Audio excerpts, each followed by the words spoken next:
Trilhas da Redenção, segunda parte, no Brasil. Capítulo 6, parte A. Novos senhores, novas ideias. O homem de bem, que crente em seu futuro celeste, deseja encher de belas e nobres ações a sua existência, aure na fé, na certeza da felicidade que o espera, a força necessária, e ainda aí se operam milagres de caridade, de devotamento e de abnegação. Um espírito protetor. O Evangelho segundo o Espiritismo, capítulo 19, item 12. Desde a chegada de Henrique, a rotina reiniciou-se sem surpresa. Ele e Pedro desdobravam-se a fim de realizar o trabalho como se o pai ali estivesse. E, embora não se aproximasse deles, Leopoldo realmente estava ali, em espírito, muito satisfeito e espreitava os filhos trabalhando. Travava um diálogo silencioso consigo mesmo. Foram preparados para a sucessão no comando do patrimônio acumulado para garantir a estabilidade até de futuras gerações. E mesmo diante de um revés econômico, saberiam conduzir-se, pois dera a eles a oportunidade de estudar e ensinar-lhes o valor do trabalho. À medida que se acalmava quanto ao destino dos bens materiais que deixou, Leopoldo sentia-se cada vez mais triste e solitário. Desejava recuperar a saúde, voltar à vida, realizar algo, participar ativamente do cotidiano, dialogar com os familiares. Mas apenas assistia a tudo, como se a morte o houvesse transformado em mero espectador. No final daquele dia, Anita, reunida aos filhos em uma palestra amigável, discutiam o futuro.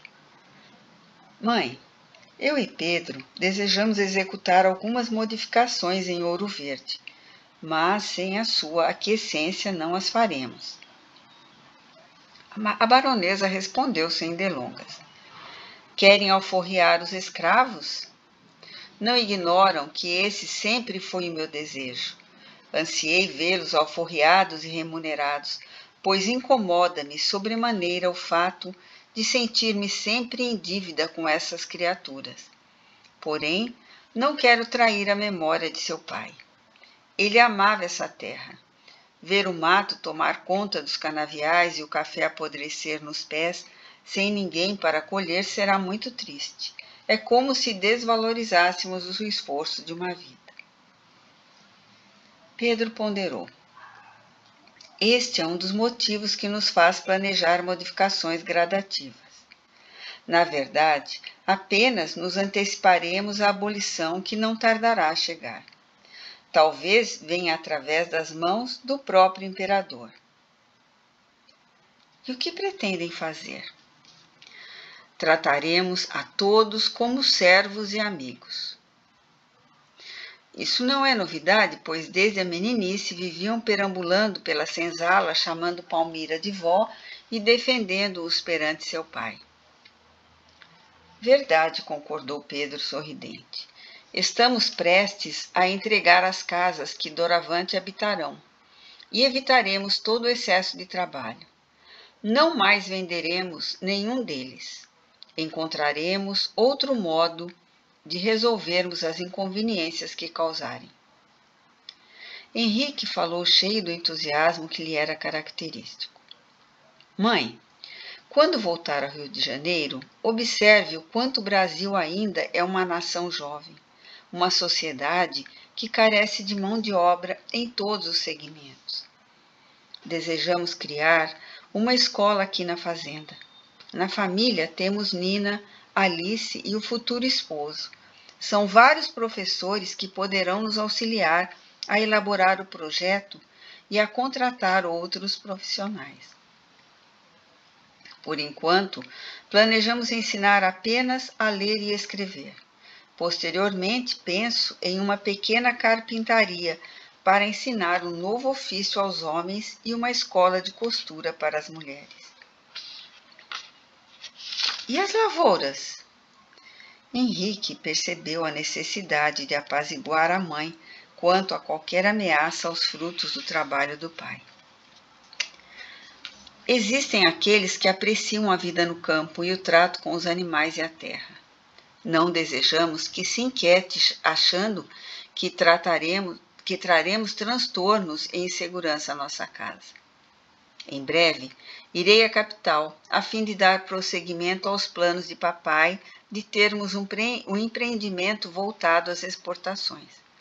Levaremos todos os planos com cautela. Reparando o olhar ansioso da mãe, continuou persuasivo. Pedro viveu muitos anos no Rio de Janeiro e consegue enxergar a realidade política e econômica do Brasil com mais agudeza que nós. Estou de acordo com ele quando diz que apenas estamos nos antecipando, pois não será fácil se prosseguirmos como se nada estivesse acontecendo. O que faríamos nós diante da proclamação de uma lei de abolição? Veríamos os campos de cultivo abandonados sem nada ter pensado a fim de manter os trabalhadores? Ademais, não desejamos ser proprietários de homens. Nossa consciência nos cobra isto, desde quando éramos ainda criança e começamos a perceber as diferenças entre a nossa vida e o cotidiano dos meninos que nasciam na senzala. Anita cedeu aos argumentos dos filhos. Compreendo e confio em vocês, assim como seu pai sempre confiou. A partir de hoje, nos reuniremos semanalmente e assim compartilharemos futuras decisões. E há algo mais, disse Pedro. Henrique continuou. Não desejamos manter o título de barão ou adquirir quaisquer outros que se assemelhem. Anita uniu as sobrancelhas chocada. Ela se apropriara do título de baronesa de tal modo que o sentia um nome, tão seu quanto o próprio. Não conseguiu adivinhar-lhes o motivo, e assim continuou em silêncio. Foi Henrique quem explicou. Há mais de 20 anos, papai agiu em conformidade com aqueles tempos. Sabemos que tudo fez por amor a nós. Reconhecemos e somos gratos por tal devotamento. Mas o progresso é lei divina e um sopro de renovação varre a terra, trazendo-nos os ideais de liberdade, igualdade e fraternidade. Necessitamos do apoio e da confiança da senhora, que assim procedendo, muito nos honra e tranquiliza. Em contrapartida, deveremos ser sinceros em nossos propósitos. Apenas ansiamos ser bons administradores de todo o patrimônio legado a nós, pois encaramos essa fortuna como grave responsabilidade que assumimos perante Deus. A morte repentina de papai deve ser também um alerta ao quanto a existência na Terra pode ser breve e muitas vezes chega ao término de forma inesperada. Eu e Pedro não desejamos chegar ao mundo dos espíritos portando glórias e honrarias humanas, ocupando pedestais imaginários adquiridos mediante a perda da liberdade e felicidade de outrem. Embora a voz do filho fosse carregada de bondade, Leopoldo tudo ouvia e sofreu ao sentir-se abalado pela profundidade dos conceitos que serviam perfeitamente para descrever sua nova situação. Anita suspirou, dizendo: Não posso interferir em uma decisão tão pessoal. Procurarei refletir acerca dessas convicções que me parecem tão diferentes. Em um tempo em que as mulheres viúvas transferem-se da tutela do esposo para os filhos, já exercitam esses nobres princípios que apregoam ao ouvirem e levarem em conta os meus medos e desejos. Entretanto, confesso que meus horizontes me parecem muito estreitos diante da amplitude de tais ideias. Isso não me surpreende. Sempre foi assim. A maternidade proporcionou-me tantas oportunidades de aprender com vocês. E por falar em aprender, estou aguardando uma ocasião adequada para descobrir algo sobre esse mundo dos espíritos, do qual fala com tanta naturalidade. Henrique não escondeu a satisfação. Eu e Pedro já trocamos informações. Soubemos da existência de grupos de estudiosos do assunto aqui no Brasil. Hoje, após o jantar, estão convidados para reunirmos a fim de discutir o tema. Reencontramos nossas personagens sentadas em volta de uma ampla mesa, sobre a qual repousavam alguns volumes editados em francês. Anita manuseava os volumes e lia os títulos em voz alta. O Livro dos Espíritos, o Evangelho segundo o Espiritismo, o Livro dos Médiuns, a Gênese e o Céu e o Inferno. Henrique e Nina permaneciam em silêncio enquanto a baronesa e Pedro examinavam os livros. Anita preferiu não emitir nenhum julgamento antes de debruçar-se sobre o assunto e apenas comentou: imortalidade da alma, relacionar-se com os mortos, são assuntos que devem ter deixado os parisienses em polvorosa. Pedro considerou: mas os fatos não são novos. Em todos os tempos e em todas as culturas existem as narrativas pontilhadas de fatos cujos personagens são considerados espíritos dos mortos. Desde as pitonisas na Grécia, oráculos, até mesmo nas escrituras sagradas, nos deparamos com os chamados vivos se relacionando com os chamados mortos. Há relato de vozes e visões, espíritos perturbadores e espíritos de homens santificados guiando o povo. Diante das inesperadas palavras do irmão Henrique, manifestou alegria. Isso mesmo, Pedro. Algo me diz que já estivemos juntos em outras épocas discutindo assuntos tão sublimes quanto esses. Está falando sobre outras vidas que vivemos e agora apenas nos reencontramos? Indagou Anita.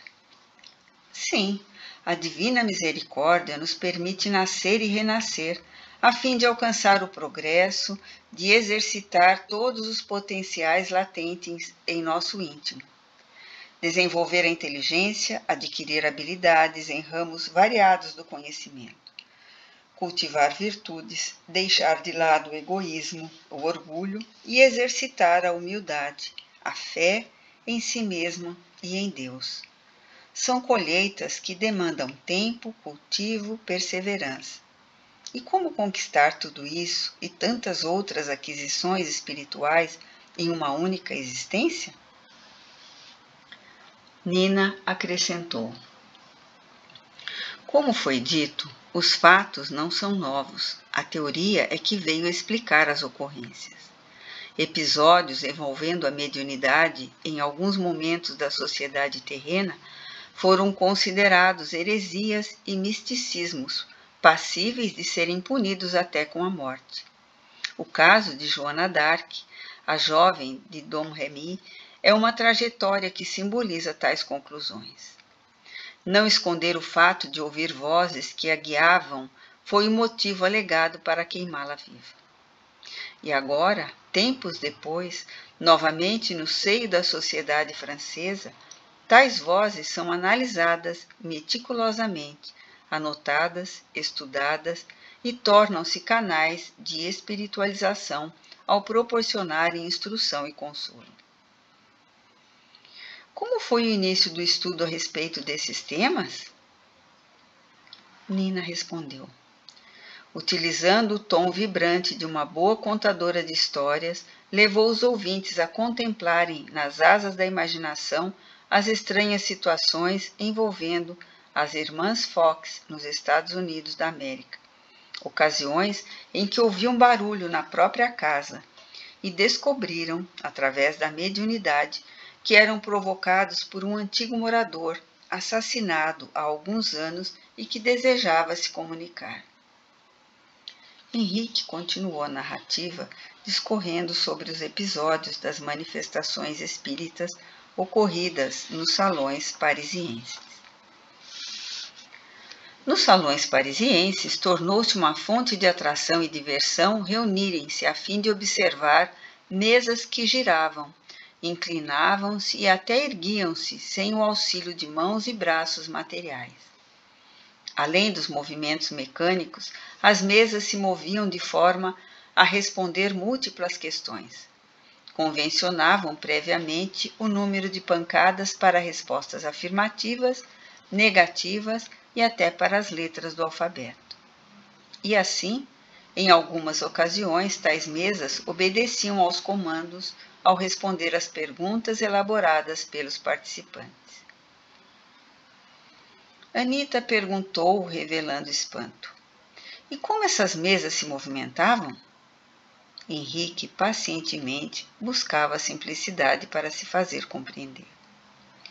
Recordam-se dos casos de barulho inexplicáveis que chegam a assustar os moradores de uma casa? Na residência de Elisa, disse Pedro, referindo-se à noiva, há relatos de acordarem com pedregulhos caindo no telhado. Henrique explicou. Oportuníssima lembrança, Pedro. Utilizemos desse caso para ilustrar o que pretendo explicar. Comumente, os espíritos desejosos de chamar a atenção utilizam do próprio envoltório do espírito, ou seja, do corpo espiritual, que é semelhante ao corpo físico, o qual Allan Kardec nomeou de perispírito. Manipulam fluidos associando-os à energia de um encarnado, isto é, de médiuns que possuem a aptidão para produzir o fenômeno, e tal combinação permite arrastar e até atirar objetos. Quase sempre, os médiuns portadores de tal magnetismo colaboram na doação de fluidos, sem sequer perceberem que o fazem. Anita não escondia a curiosidade. Por que derrubariam objetos ou atirariam pedregulhos? Henrique a tudo respondia pacientemente. Demonstrar que existem e estão presentes. Em alguns casos, eles até se divertem ao causar medo naqueles que se assustam. Mas, na maioria dos casos, bastaria pensamentos de compaixão a irradiar-se através da prece e eles se afastariam, seriam encaminhados.